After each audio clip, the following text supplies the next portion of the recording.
If you think you have all the answers, you're screwed already, and it's never gonna work.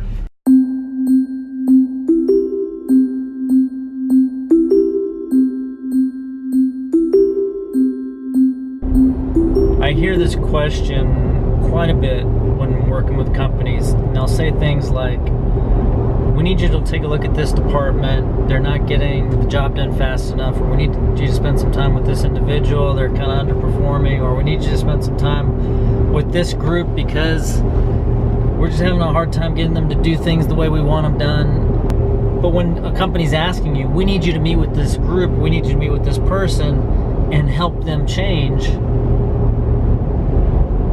how do you do that? How do you get somebody to change when they're perfectly happy doing it the way they're doing it? And let's face it, we're all adults. Like, you can't make people change. You can fire them. That usually doesn't end up good for either party. But making people change, you're not going to make anybody change. They've got to want to change. They have to see value in change. So how do you do that? Well, I can tell you how not to do it. How not to do it is, if somebody's having a hard time getting stuff done as fast as you want it done, you don't stand over them with a stopwatch and say, do it faster. All that leads to is putting you on the opposite side of the table from the person that you're trying to help. You become this adversary where they're on one side and you're on the other, and you're just saying, do it because I said so.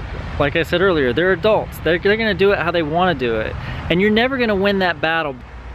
At best, they grudgingly do it the way you wanted them to do it, or they grudgingly just crank it out faster, and you have less than full engagement. Certainly, these people are not looking for ways to make the company better. They're not looking for ways to improve product or service. But that's the best you can hope for when you have this kind of adversarial scenario. What usually happens though is they go back to doing it the way they want to do it. And they basically kind of throw down the gauntlet that says, I'm gonna do it this way because this is the best way I think to do it, and you can fire me if you want to. In parentheses, we all know you're not gonna do that because you can't fire everybody here, and we're all in agreement. And they are around each other all day, every day. So as soon as you're out of the room, they all start talking about how stupid your idea is, how stupid your change, how you don't understand what's going on, how it can't be done that fast, blah, blah, blah, and change doesn't happen. This is why I never go into a company and evaluate how different groups are doing on their performance. I don't think that's a good thing to do, because all I'm doing is standing over their shoulder with that stopwatch. I'm standing over their shoulder with that better mousetrap. Do it my way. This is what you have to do.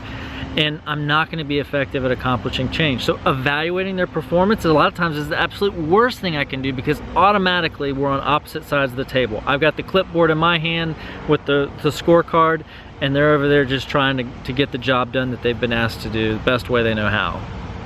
You know, whether we agree that that's what they're doing or not, that's the story they'll tell themselves as I'm sitting there with my green eye shade and my clipboard saying, well, you know, you should be able to do this in 30 minutes instead of 40 minutes. So what is the right approach? The right approach is to basically say, how is this getting done right now? I need your help to understand exactly I know what the operations manual says, I know what the training procedure is, but we all know that stuff changes when the rubber meets the road. How are you doing things right now? I need you to explain it to me. And that's on the board. When we can both see that, we can stand shoulder to shoulder and look at that board and see the process, see the procedure, see the time scale, whatever it is that we're working on.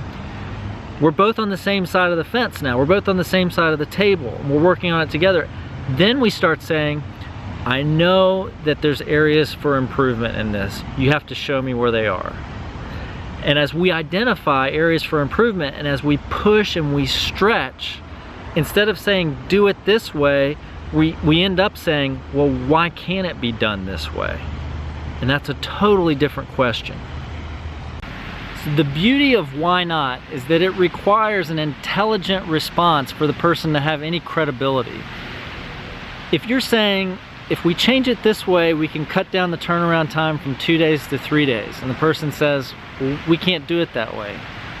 Why can't we do it that way? We just can't do it that way. That's not an intelligent response.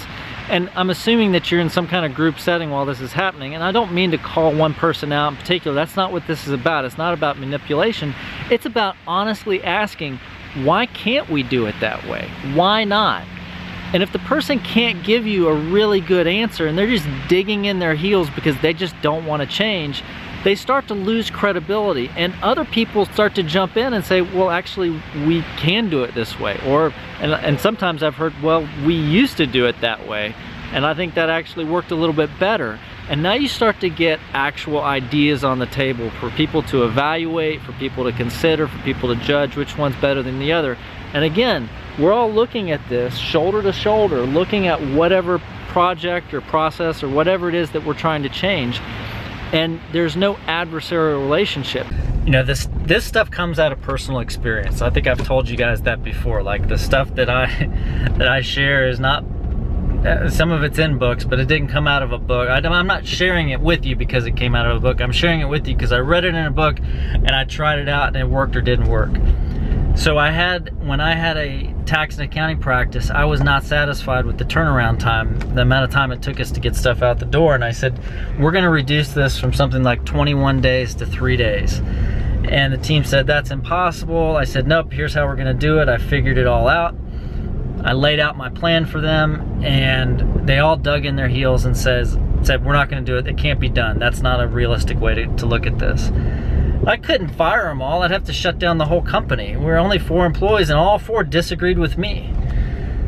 So I licked my wounds. We ended the meeting, probably the least productive meeting in history. And the next week I came back and said, let's revisit this. Tell me what you're doing now. Just not that we're gonna change anything, just tell me what you're doing, because obviously I don't understand what's going on. And that led to, after they had laid it out, lots and lots and lots of why not and why can't questions for me. The difference was, I did not presuppose that I had all the answers. I wasn't asking why not or why can't as just a routine, as a manipulation technique to get people to change. I was asking because I really didn't know. And if this stuff is gonna work, you have to be sincere. You cannot presuppose that you have the answers, because you don't. Like, they're in the trenches day in, day out. They do know this stuff. They do understand what's going on. But they've gotten in a rut, and you're trying to pick them out. You're trying to help them overcome some self-limiting practices, some self-limiting beliefs, some preconceived notions they have about how the work has to get done. And you're trying to kind of unchain them from those old ideas and come up with new ways to do things. But you have to understand that you don't have all the answers either, and you're gonna have to get there as a team. So standing shoulder to shoulder is not a manipulation technique. Asking why not is not a manipulation technique. Asking why not is really getting the answer. That's why you're asking why not. You're asking a question because you don't have the answer. If you think you have all the answers, you're screwed already, and it's never gonna work. I'll see you guys tomorrow.